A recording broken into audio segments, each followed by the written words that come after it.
Acompáñeme por favor a Hechos capítulo 8, versículo 26. Hoy tenemos el último de los mensajes sobre esta serie de evangelismo. Y estamos con el mensaje del día de hoy, terminando 14 temas que hemos tenido prácticamente ininterrumpidos, salvo la semana anterior por cuestión de la visita del pastor Cornejo, sobre el evangelismo. Y hoy vamos a terminar observando cómo evangelizó Felipe. Felipe, uno de los 12 apóstoles. Bien, dice así, Hechos 8:26. Un ángel del Señor habló a Felipe, diciendo, levántate y ve hacia el sur por el camino que desciende de Jerusalén a Gaza, el cual es desierto. Entonces él se levantó y se fue. Y sucedió que un etíope, eunuco, funcionario de Cándace, reina de los etíopes, el cual estaba sobre todos sus tesoros y había venido a Jerusalén para orar, volvía sentado en su carro y leyendo al profeta Isaías. Y el Espíritu dijo a Felipe, acércate y júntate a ese carro. Versículo 30. Acudiendo Felipe, le oyó que leía al profeta Isaías y dijo, pero ¿entiendes lo que lees? Él dijo, ¿cómo podré si alguno no me enseñare? Y rogó a Felipe que subiese y se sentara con él. El pasaje de la escritura que leía era este: como oveja a la muerte fue llevado, y como cordero mudo delante del que lo trasquila, así no abrió su boca. En su humillación no se le hizo justicia, mas su generación, ¿quién la contará? Porque fue quitada de la tierra su vida. Respondiendo el eunuco, dijo a Felipe, te ruego que me digas, ¿de quién dice el profeta esto? ¿De sí mismo o de algún otro? Entonces Felipe, abriendo su boca y comenzando desde esta escritura, le anunció el evangelio de Jesús. Y yendo por el camino llegaron a cierta agua, y dijo el eunuco, aquí hay agua, ¿qué impide que yo sea bautizado? Felipe dijo, si crees de todo corazón, bien puedes. Y respondiendo dijo, creo que Jesús es el Hijo de Dios. Y mandó a parar el carro y descendieron ambos al agua, Felipe y el eunuco, y le bautizó. Vamos a orar. Amado Señor, queremos darle gracias porque hoy tenemos una nueva oportunidad de acercarnos a su palabra, pero no queremos hacerlo como los necios que escuchan para olvidar, como los que descuidadamente no toman en cuenta el consejo que escuchan, sino, Señor, que queremos prestar mucha atención, porque lo que usted nos quiere decir, lo que usted hoy nos tiene por hablar, es de suma importancia, porque es su voluntad, es lo que usted quiere que nosotros hagamos. Así que le pedimos que a través de su Espíritu Santo usted nos dé entendimiento. Como el eunuco necesitó ayuda para poder comprender las Escrituras, así, Señor, damos gracias por aquellos que nos ayudan a comprender, pero gracias principalmente porque es su Espíritu el que se mueve. Glorifique el nombre de nuestro Señor Jesucristo. Haga, Señor, que nuestros corazones se pongan sensibles y no duros, Señor. Gracias por su voluntad, gracias por su palabra. Oramos en el nombre de Jesús. Amén. Estamos, hermanos, terminando entonces esta serie de evangelismo. La próxima semana, a partir de la próxima semana, vamos a estar comenzando una serie sobre un estudio expositivo sobre el profeta Oseas. ¿Ok? Pero por hoy nos vamos a quedar observando a Felipe. Y hermano, es que hemos ya llevado estos 14 temas con el de hoy y creo que ya hemos puesto una base lo suficientemente amplia para que nosotros comencemos a hacer labor de evangelismo. Quizás usted diga, yo no tengo el don, Dios, yo veo que le ha bendecido mucho más a otras personas que pueden evangelizar mejor. Eso es completamente cierto, pero eso no anula nuestro llamado de evangelismo. Todo creyente debe testificar de su Señor. Y hemos puesto una base porque algunos hace tiempo me decían, pastores, que no sé qué decir, no sé cómo comenzar, no sé qué es lo que debo hacer, que me da miedo. Bueno, ya hemos ido hablando y viendo cómo se desarrolla una conversación evangelística. Y hoy vamos a terminar viendo 3 características más que nos puede añadir Felipe en cuanto a la evangelización. Y estas 3 características es necesario que nosotros prestemos mucha atención, hermanos, porque muchas veces, sobre todo con la primera que voy a hablar, muchas veces nosotros nos encontramos en una situación extraña y desconocida y más bien nos ponemos a renegar con Dios, cuando posiblemente Dios lo que está haciendo es permitiendo una ocasión para que nosotros evangelicemos. Y justamente eso es lo primero que vamos a aprender hoy de este relato de Felipe. En primer lugar, es necesario aprovechar las oportunidades que nos da el Espíritu Santo. Es necesario aprovechar las oportunidades que nos da el Espíritu Santo. En el versículo 26 nos dice que Felipe recibió de parte de Dios y de boca de un mensajero una instrucción. ¿Cuál era esta instrucción? ¿Qué era lo que Dios le estaba diciendo a Felipe? ¿Qué tenía que hacer él? Felipe, haz tus maletas porque te vas de viaje. ¿A dónde tienes que ir? Desde Jerusalén hacia Gaza vas a ir por el camino del sur.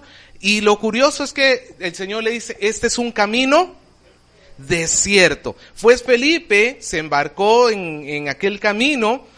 Y en el versículo 27 nos dice que mientras iba por el camino encontró ¿a quién? A un etíope, una persona de Etiopía. Esto no es una enfermedad por aquello. Alguno puede llegar a pensar que un etíope de repente es alguien que padece algo. No, un etíope es una persona de Etiopía, de África. ¿Ok? Y este etíope también era un eunuco. Ahora vamos a explicar eso. Él era funcionario de la corte de Cándace. Cándace era la reina madre, la que gobernaba en lugar del hijo, mientras que el hijo adquiría mayoría de edad, ¿ok? La reina de los etíopes. Y nos dice también que estaba sobre todos sus tesoros y había venido a Jerusalén para adorar. Y entonces Felipe encontró que el eunuco estaba leyendo a Isaías. Vamos a ver, en primer lugar, la instrucción que Dios le dio a Felipe fue bastante rara para el momento. En primer lugar, porque el camino que Dios le dijo a Felipe que recorriera era un camino desierto. Para ir de Jerusalén a Gaza existían 2 caminos. El camino que todo el mundo tomaba, el camino que era más transitado por donde todo el mundo bajaba hacia Gaza, y el otro era un camino muy poco usual que se tomara. No era un camino habitual. Si tú ibas a ir, es como, por decirlo así, si tú quieres ir a Cañete, ¿por dónde vas? Agarras Panamericana Sur, ¿no es cierto? Hermano, ¿yo hay algún otro camino para Cañete, aparte de la Panamericana? Me imagino que metiéndose por allí, por allá, de pueblito en pueblito, en pueblito en pueblito, hasta que llegas. Si te dicen, anda Cañete, ¿tú qué dices? ¿Qué agarro? Panamericana Sur, por supuesto. Pero Dios te dice, no. No te vas a ir por ese camino, sino que te vas a ir por este otro, el más complicado de todos todavía. ¿Por dónde? Bueno, por ahí. Era un camino bastante raro. Incluso cuando dice en el versículo 26 que Dios le dijo que vaya hacia el sur, la palabra sur en griego también se puede traducir por mediodía. O sea, entra también posiblemente la traducción que el Señor le dijo, no que fuera hacia el sur, sino que fuera a mediodía. Y para la época, vehículos tirados a caballos, sin aire acondicionado, viajar por un camino desierto a mediodía, no era la mejor hora para comenzar un viaje. Yo lo que quiero es que se imagine a Felipe, su cabeza como en ese momento comenzó a decir, ¿y qué es esta instrucción tan rara? ¿Por qué el Señor, en lugar de facilitarme la vida, me la está complicando? ¿Qué es lo que le pasa al Señor? ¿Por qué no me la pone más fácil? Pues Felipe obedeció.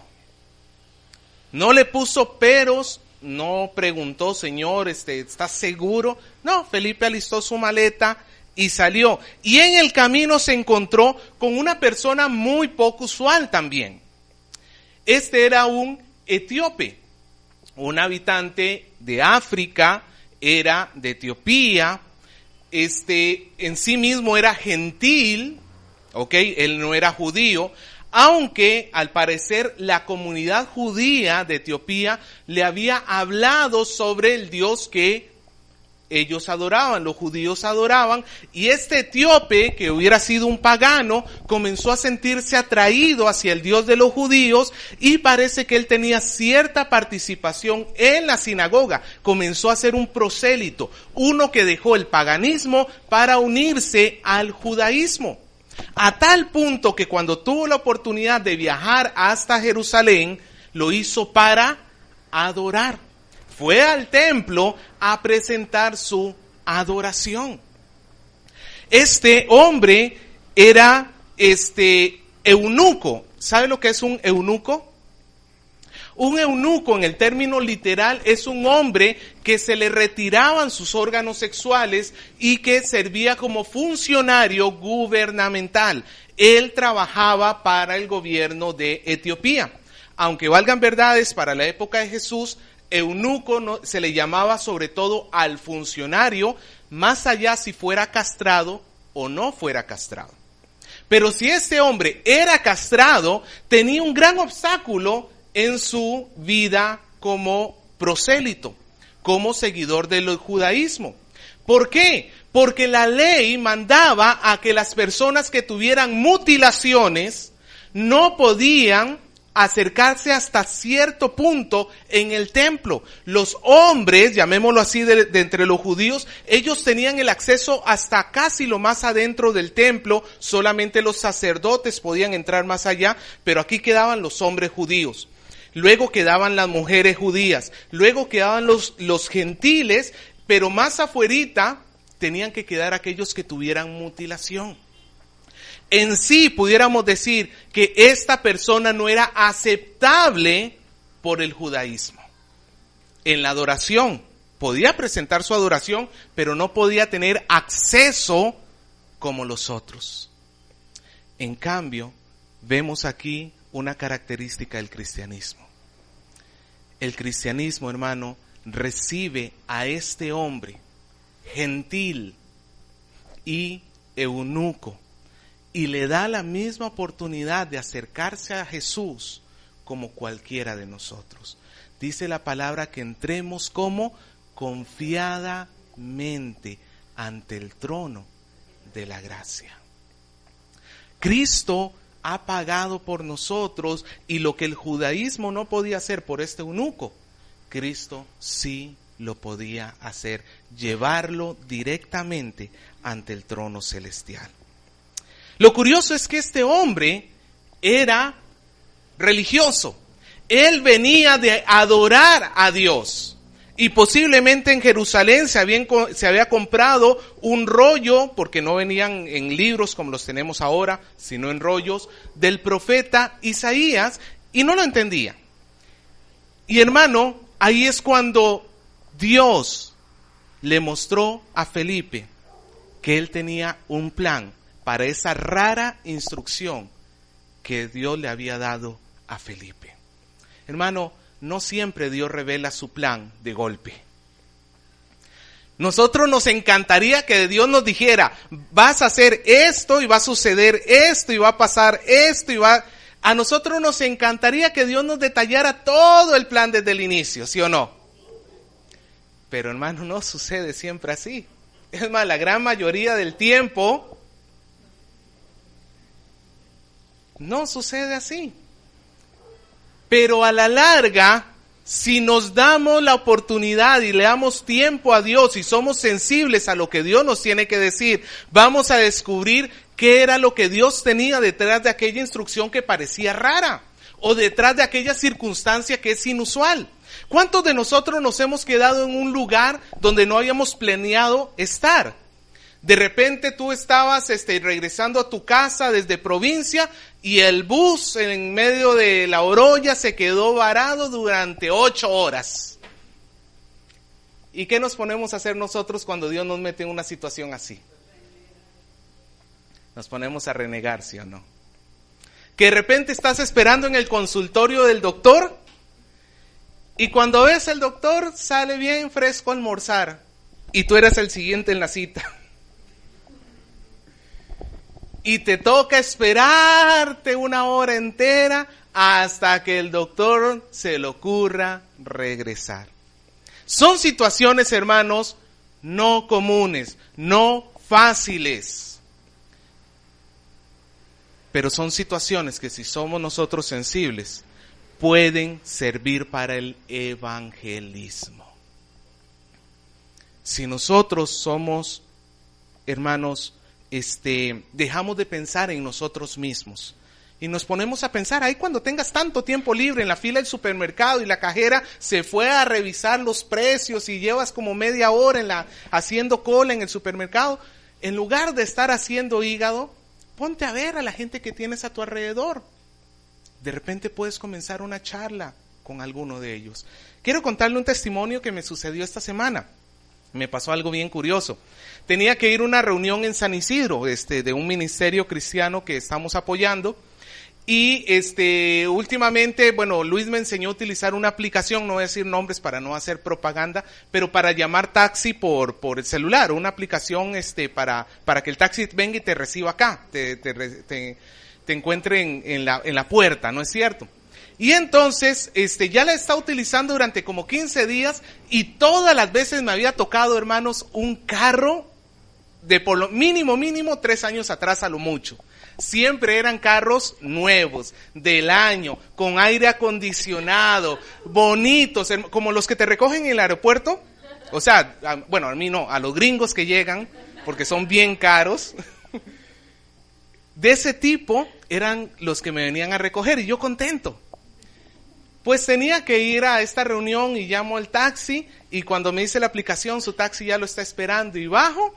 Y hermano, me llevé con la sorpresa de que creo que era de hace 3 años después de que nació Jesús.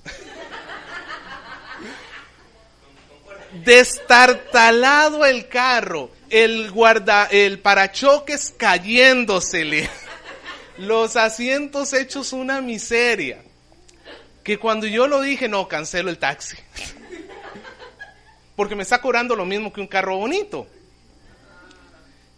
Y dije, no, cancelo. Bueno, ya dije, no, me subo, ni modo, me subo. Y me senté y el chofer, salimos por acá, por la Venezuela, ¿no es cierto? Y de repente el chofer me dice, ¿de dónde saliste? ¿Es de una iglesia? Ah, se me prendió el foquito. Dije, ya veo por qué es que Dios mandó a ¿Por qué Dios me está metiendo en esta? Porque yo no esperaba que sucediera eso. Yo no esperaba. Es más, estuve a punto de cancelarlo. Y si yo lo cancelaba tenía razón porque una de las cosas es que te ponen a evaluar cómo está el carro. Me dejo entender, no había problema de cancelarlo. Pero me di cuenta que lo que Dios estaba haciendo es que había traído una persona para que yo le testificara de Cristo. Ahora, era miércoles antes de la PEC, iba para San Isidro. ¿Cómo cree usted que estaba el tráfico? Estaba horrible. Obviamente nos demoramos mucho más, pero me di cuenta que hasta eso estaba en control de Dios, porque me dio mucho más oportunidad para irle hablando de Cristo. Hermano, el punto está que nosotros tenemos que aprender a dejar de renegar por esas ocasiones donde sentimos que las cosas se nos salen de control. ¿Se nos salen de control a nosotros? Sí. ¿Se salen del control de Dios? Nunca. Y si Dios lo permite, es porque posiblemente alguien va a necesitar que tú le testifiques de Cristo. En lugar de estar ahí sentado en la cama del hospital y diciendo, ¿cómo un Dios tan bueno permite que yo me enferme? Más bien ponte a preguntarte, Señor, ¿a quién hay en este hospital que tú necesitas que yo le hable de ti? ¿Por qué solamente pensamos en nuestro bienestar? ¿Por qué solamente Felipe pudo haber dicho, Señor, pero para ir a Gaza mejor por la autopista? Pero es porque Dios tenía un eunuco en el camino. La pregunta es, hermano, ¿tú te das cuenta de los eunucos que caminan a tu lado? ¿Tú te das cuenta de esas personas que están con necesidad? Era un religioso, era una persona que venía de adorar a Dios, pero no entendía ni una sola palabra de lo que estaba leyendo. Si este hombre, por más religioso que era, se moría ese día, se iba a una condenación eterna. Y nosotros, hermano, tenemos que aprovechar las oportunidades que Dios nos permite tener. Entonces, en primer lugar, hermano, hay que aprovechar las oportunidades que da el Espíritu. En segundo lugar, es necesario que la evangelización esté centrada en la palabra de Dios. Es necesario que la evangelización esté centrada en la palabra de Dios. Versículo 30 en adelante. Dice que Felipe vio que estaba leyendo al profeta Isaías y le hizo la pregunta, ¿entiendes lo que lees? Y el eunuco le dijo, ¿cómo podré entender si no hay alguno que me enseñe? Y rogó a Felipe a que subiese y se sentase con él. Y ahí viene el pasaje que estaba leyendo el eunuco. Vea, hermano,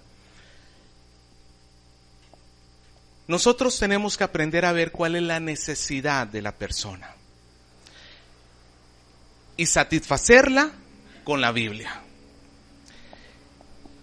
Hay personas que, por ejemplo, como este eunuco, un comentarista bíblico dijo que este era el incrédulo perfecto, el incrédulo que cualquiera de nosotros se quisiera encontrar. Imagínese una persona que te diga, háblame de Cristo. Pues usted, hermano, se enrolla los mangas y dice, pues aquí me desplayo, aquí hablo, aquí tengo la oportunidad de conversar. Algunos describen a este eunuco como el incrédulo perfecto, el que todo el mundo se quisiera encontrar. Y cuando tienes una persona así, es mucho más sencillo porque la persona está receptible. Él quiere escuchar. Y por eso es que Felipe puede desplayarse rápidamente. Pero también nosotros, antes de eso, tenemos que ver cuál es la necesidad de la persona. Porque puede ser que esta persona necesite, antes de evangelismo, necesite apología. Diga conmigo, apología. Y yo sé que en el Perú eso es una palabra roja. Yo sé que en el Perú eso es una palabra mal vista. Cuando hacemos apología al terrorismo. ¿Qué es apología en sí? Apología es defender un pensamiento. Claro, si yo voy a defender los pensamientos Gonzalo y... ¿Cómo es que dicen los terrucos? No, pero pensamiento Gonzalo, marxista y un montón de cosas se le añade. Si yo voy a defender pensamientos terroristas y bélicos y subversivos, eso está mal. Pero yo tengo que aprender a hacer apología sobre la Biblia. No siempre nos vamos a encontrar personas que estén tan receptivas como este eunuco. Posiblemente la persona más bien te va a comenzar a poner barreras. ¿Se acuerda que hablamos sobre la samaritana, que ella se refugiaba? Sobre Pablo, que él veía cómo los atenienses buscaban refugiarse a sí mismos tras sus pensamientos. Es necesario hacer apología muchas veces. ¿Qué es apología? Pues defender la fe en Jesús. Le pongo el caso, como el taxista que le estaba diciendo. El taxista me dice, Bueno, es que yo le pregunté, pero tú porque me preguntó si esta era una iglesia, le dije, sí, claro, ¿tú participas en alguna iglesia? Por ahí comencé la conversación. No, me dice, pero de chiquito mis tíos me llevaron a los testigos de Jehová, a los pentecostales, a los israelitas, o sea, estuvo en todo lado. Una mezcolanza, ya se imagina cómo estaría esa cabeza. Una mezcolanza, pero me dice, pero al final de cuentas yo no creo en nada de eso. Ah, bueno. ¿Y qué es lo que no crees? ¿Sabes lo que tenía esta persona? Esta persona no creía en la autoridad de la Biblia y no creía en el juicio eterno de Dios. Él creía que la Biblia simplemente es un libro más, escrito por cualquier persona, sin importancia, no es un libro especial. Y segundo, que cuando muriera, ahí se acababa la fiesta. Y él mismo decía, si cuando me muero se acaba todo, pues ¿para qué me voy a privar en vida? Ese era su pensamiento. Pues me di cuenta que antes de hablarle a esta persona de Jesús, primero era necesario derribar ese tipo de barreras.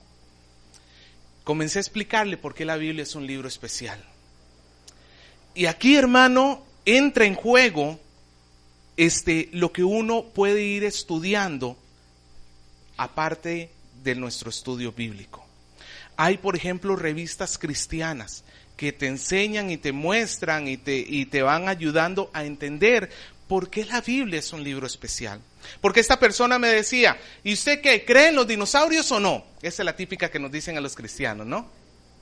Yo le dije, bueno, tenemos un montón de huesos, los tenemos. Pero lo que le dije, lo que está mal es que creamos que esos huesos tienen 265 millones de años atrás. ¿Por qué? Y esto fue por lo que aprendí en un artículo de un ministerio cristiano. La prueba de carbono 14, que es la que usan los científicos o algunos científicos para decir que tienen millones y millones de años, la prueba de carbono 14 no es confiable luego de 80,000 años atrás. O sea, logra medir con eficacia hasta 50,000. Entre 50,000 y 80,000 años es dudosa, pero después de los 80,000 años no sirve para absolutamente nada. Y esa es la prueba que tienen los científicos que dicen, la prueba de carbono 14 dice que los dinosaurios tienen 265 millones de años. Pues están basados en una prueba que no tiene sentido. Están basados en una prueba que no es efectiva, que no es aceptada por muchos de los científicos. Pero como es necesario demostrar que la Biblia está equivocada, como es necesario demostrar que nosotros venimos del mono, como es necesario demostrar la evolución, pues se acepta todo tipo de pruebas, porque el juicio está parcializado. No, que la Biblia es un libro que lo pudo haber escrito cualquiera. Póngase a pensar, porque me está hablando del Corán, ¿no? Póngase a pensar, la Biblia, escrita a lo largo de 1500 años. 1500 años, no fue que se demoraron 1 año, 2 años. 1500 años, por 40 personas diferentes, de diferentes partes de la sociedad, diferentes profesiones, diferentes siglos, diferentes tiempos, diferentes lugares geográficos. Y sin embargo la Biblia guarda una unidad como ningún libro en la historia de la humanidad. Son testimonios que el cristianismo es verdad, es real, y que nosotros tenemos que aprender a diferenciar, porque sí, tenemos que llegar a la persona con el evangelio, ¿sí o no? Pero si la persona no cree en el evangelio, primero hay que razonarle y mostrarle, porque ¿qué me servía a mí decirle a esa persona que Cristo lo iba a salvar si él ni siquiera creía en el juicio eterno? ¿Me dejo entender? Antes del evangelismo, tenemos que sondear la apologética. Solamente cuando la persona está convencida que lo que dice las Escrituras es completamente real, es que nosotros podemos llegar, como hizo Felipe, a explicarle que Jesús es el Hijo de Dios. Pero hermano, recuerde que es explicar la Biblia, no explicar lo que nosotros creemos. Hay una gran diferencia cuando tú dices, yo creo, a cuando tú dices, la Biblia dice. Porque cuando tú dices, yo creo, ¿sobre quién está puesta la autoridad? Sobre mí, es mi criterio. Pero cuando decimos, la Biblia dice, ¿sobre quién estamos poniendo la autoridad? No soy yo. Y eso fue lo que le dije al taxista. Yo creía como tú. Yo pensaba igual que tú. Pero el problema está que alguien, porque ¿qué sentido tiene creerle a los hombres sobre algo que nunca han vivido? ¿Cómo el hombre? Yo le decía, ¿sobre quién depositas tú tu confianza para decir que no hay vida después de esta vida? ¿De un profesor universitario? Porque un profesor universitario te dijo que con esta vida se termina todo. ¿Tú le crees? ¿Le vas a confiar tu vida a ese profesor? ¿Y qué si se equivoca? Porque yo le confío mi vida a uno que fue a la muerte y también resucitó. Y más aún, a uno que es el creador de la vida. Dios tiene derecho de decirnos cómo son las cosas. No son nuestros propios criterios. Hermano, significa que cuando yo evangelizo, tengo que estar pegado a las Escrituras en todo sentido. Tengo que estar pegado a las Escrituras para explicar lo que dicen y también tengo que aprender cómo defender las Escrituras. Porque si no, hermano, la persona no va a llegar a creer. Recuerde que el cristianismo no es una fe sobre la nada. Hay personas que piensan que el cristianismo, hermanos, es como la fe en las nubes. No tiene nada abajo. Se cree por fe. No, hermano. El cristianismo es una fe racional. Es una fe que deposita su confianza no porque simplemente a ver qué sucede. No, es porque tenemos la certeza que lo que Dios ha dicho es real. Y en tercer lugar, hermanos, el cristianismo no solamente tiene que aprovechar las oportunidades del Espíritu, no solamente tiene que basarse en el evangelismo, no solamente aprovecha las oportunidades del Espíritu y se basa en la palabra de Dios, sino que el evangelismo une al pecador con Cristo. Une al pecador con Cristo. En el versículo 36, a diferencia de los pasajes que leímos las semanas pasadas, aquí no tenemos el discurso de Felipe, ¿se da cuenta?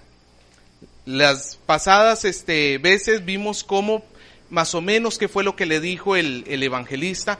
En esta ocasión no lo tenemos.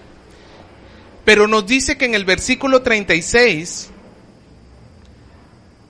cuando iban pasando cerca de cierta agua, ¿cuál fue la pregunta del eunuco? Le dijo, aquí hay agua. ¿Qué impide que sea yo bautizado? Esa pregunta dice muchas cosas. ¿Sabe lo que está diciendo esa pregunta? Que el eunuco había creído verdaderamente en Jesús.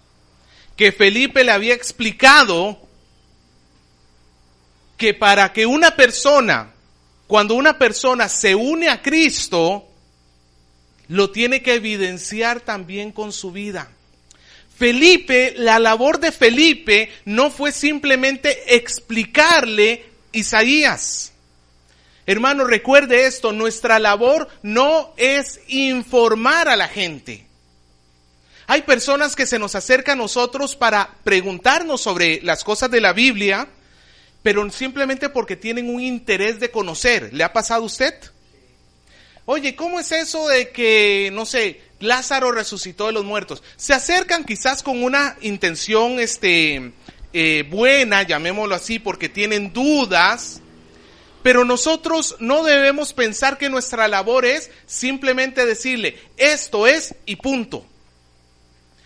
No es como el que entrega un folletito, un tratado, uno de esos folletitos evangelísticos que venden en las librerías, y le da a una persona y le dice, ten esto, conoce lo que dice aquí, y se acabó.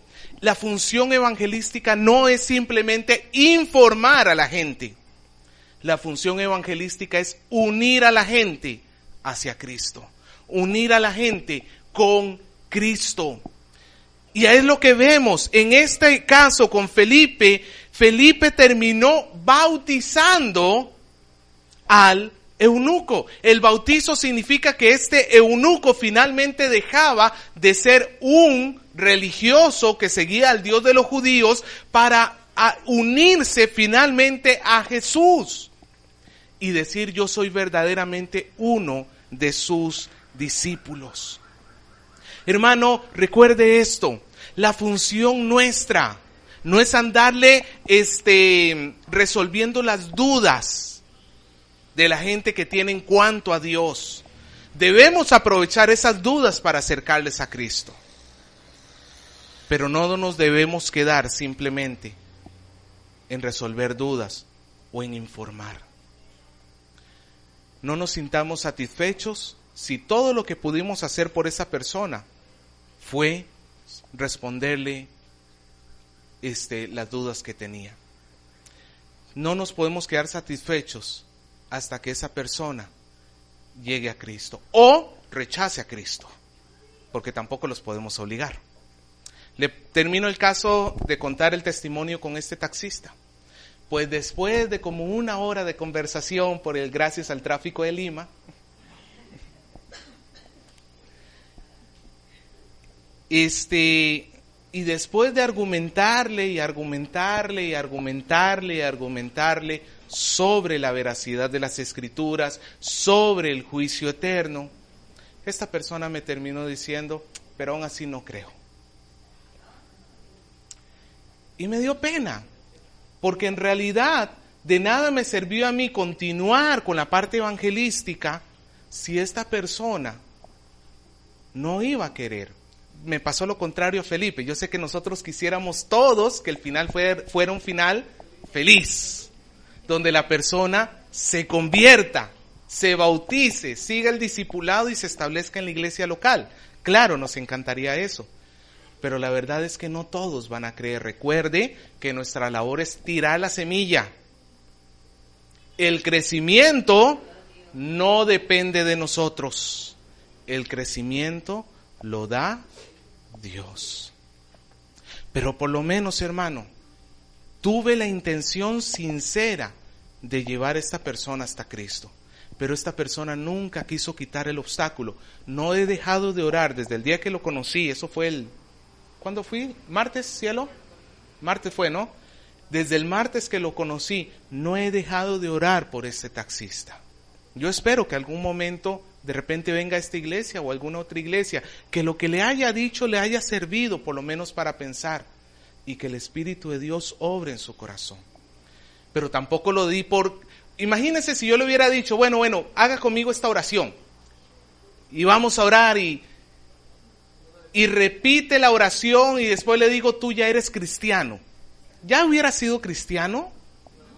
Por repetir una oración, si ni siquiera creía en el juicio eterno, ¿cómo iba a creer entonces en un Salvador?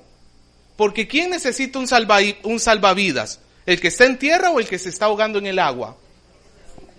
Si esta persona no está consciente que se está ahogando en el agua y piensa que está en tierra, no necesita un Salvador. Si no necesita un Salvador, no necesita a Jesús. Si no necesita a Jesús, por más que haga ritos cristianos, no es cristiano. Pero hermano, aunque esta persona no se unió a Cristo como el eunuco, Dios fue glorificado, porque a final de cuentas su verdad fue expuesta. Ya es responsabilidad de cada hombre lo que hace con la palabra de Dios. Cuando nosotros acercamos a una persona a Jesús, ¿sabe lo que dice la Biblia que sucede en los cielos? La Biblia nos dice que hay una fiesta en los cielos. Y si hay una fiesta en los cielos, también debería haber una fiesta en el corazón del hombre, ¿sí o no? ¿Sabe por qué? Porque una vida que estaba yéndose hacia el infierno fue cambiada. El destino eterno. Ayer justamente en la reunión de varones alguien preguntaba: ¿el hombre tiene término o no tiene término? El hombre no tiene término, hermano. Si estás en el cielo, vas a estar en el cielo de por vida. Pero también si estás en el infierno, vas a estar en el infierno por toda la eternidad. Nosotros tenemos que, hermanos, ser apasionados Y hermano, esa es mi oración, que nosotros como iglesia nos volvamos apasionados por compartir. Ya hasta aquí hemos compartido 14 temas del evangelismo. Ahora, ¿qué es lo que tenemos que hacer? Le pregunto, en estas 14 o 15 semanas que hemos compartido, ¿a cuántas personas nos hemos acercado? ¿A cuántas personas les hemos compartido? Pastor, pero no sé qué decir. Ya hemos hablado, hermano, que con la práctica el Espíritu nos va a ir ayudando. Y Él nos va a dar al que hace. Al que evangeliza, puede esperar que Dios le mejore. Pero al que nunca evangeliza, ¿cómo puede esperar algo de Dios? Hermano, yo quiero desafiarlo y decirle, hermano, si usted no sale, si usted no habla, no abre su boca, si usted no evangeliza, déjeme decirle que usted está cayendo en una rebeldía a Dios. Porque no es la instrucción del pastor que dice que evangelicemos. ¿Quién es el que pide al hombre? ¿Quién es el que manda a la iglesia que evangelice? Si estamos siendo rebeldes a su llamado, es mejor pedirle perdón a Dios. Y es mejor comenzar a evangelizar, hermano. Es mejor que nosotros aprovechemos estas oportunidades que Dios nos da. Es mejor que nosotros dejemos de quejarnos por las circunstancias que vivimos y más bien lo veamos como un momento que Dios está permitiendo para que compartamos. Es mejor, hermano, que nosotros nos pongamos a instruirnos a nosotros mismos en un estudio serio de la palabra para que cuando hablemos con otros no digamos una cosa por otra. Es mejor, hermano, que nosotros evangelicemos con un corazón apasionado y traigamos a las personas hacia Cristo. Con esto estamos cerrando esta serie, pero yo espero que de aquí en adelante, hermano, nuestra vida comience a ser de evangelismo. El evangelismo no debería ser algo raro y ocasional. El evangelismo debería ser algo de todos los días. Sobre todo si estamos hablando de nuestra familia. Sobre todo si estamos hablando de los nuestros. Finalmente, hermano, con esta serie de evangelismo hemos querido mostrar varias cosas que quiero enumerar y con esto cierro la serie. Uno, que el evangelismo forma parte del estilo normal de vida del creyente. No son eventos aislados. El evangelismo forma parte del estilo de vida del creyente. En segundo lugar, primariamente Dios nos manda a evangelizar a nuestro círculo más cercano, a nuestro entorno. La labor de evangelismo, ¿dónde tiene que comenzar? Por los que están más cerca nuestros. No significa que excluyamos a los demás, pero no nos dediquemos solamente a los demás y excluyamos a los nuestros. Tercer punto, debemos prepararnos correctamente para que podamos llevar a una persona a Cristo. Si el evangelismo se supone enseñar quién es Jesús, el primero que tiene que conocer quién es Jesús, ¿quién es? El que evangeliza. En cuarto lugar, nuestro comportamiento es una poderosa herramienta evangelística. Lo vimos cuando hablábamos del evangelismo de las esposas hacia los esposos, ¿se acuerda? Cuando una esposa sabe ser sabia en su hogar, la palabra dice que aún sin una sola palabra puede llegar a llevar a su esposo hacia Cristo. 5. Para iniciar una conversación evangelística, busca situaciones comunes, establece puentes, ¿te acuerdas? Es más, si puedes usar la cultura, ¿se acuerda del mensaje de Pablo con Atenas? Si puedes usar cosas de la cultura, cosas del día al día, para acercarnos a la persona que estamos evangelizando, pues no nos sintamos mal, debemos hacerlo. Pero luego de establecer el puente, tenemos que llevar la conversación de las cosas naturales a las cosas espirituales. Y en sexto lugar, la base para el evangelismo es ser sensible a las oportunidades que nos da el Espíritu. es basarnos en las Escrituras y es llevar a las personas hacia Cristo. Hermano, ¿qué va a hacer usted de aquí en adelante? ¿Serle obediente o desobediente a Dios? La decisión es suya.